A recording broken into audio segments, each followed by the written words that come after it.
ठाणे जिल्ह्यातील मुरबाड तालुक्यात मसा यात्रेला आजपासून प्रारंभ झाले आहे। या मसा यात्रेत मनोरंजनात्मक खेळी नागरिकांचा मोह खेचून घेणारे ठरणार आहे। परंतु या मसा यात्रेत मनोरंजनात्मक खेळींना कोणकोणत्या विभागाने संबंधित अधिकारी यांनी कशा पद्धतीने कोणकोणत्या स्वरूपाचे ना हरकत दाखले दिले आहेत, याबाबतही लक्ष वेधणे महत्त्वाचे ठरत आहे।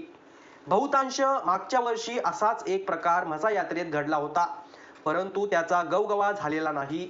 या वर्षीच्या मसा यात्रेत जागा एकाची, मनोरंजनात्मक खेळी चालवणारा दुसरा आणि परवाना तिसऱ्याचा असा प्रकार कळून येत आहे। यामध्ये 14 अटींना अधीन राहून परवानगी दिली गेली असल्याचे कळते।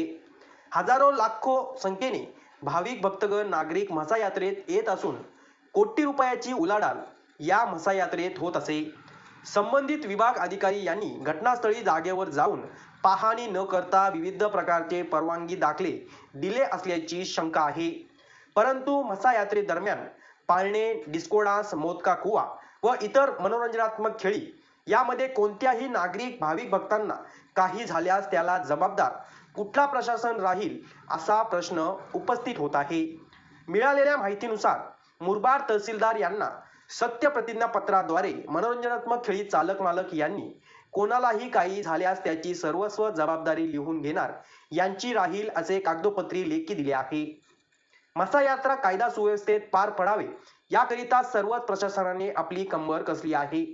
परंतु कोणत्याही प्रकारची जीवितहानी, वित्तहानी झाल्यास त्याला मनोरंजनात्मक खेळी चालवणारे चालक मालक यांना दोषी ठरवून त्यांच्यावर गुन्हे दाखल करावे व जीवितहानी झाल्यास व्यक्तीला 50 लाख रुपयाची मदत करावी, अशी मागणी ॲडव्होकेट किरण थोरात यांनी आमच्याशी बोलताना शासनाकडे केली आहे।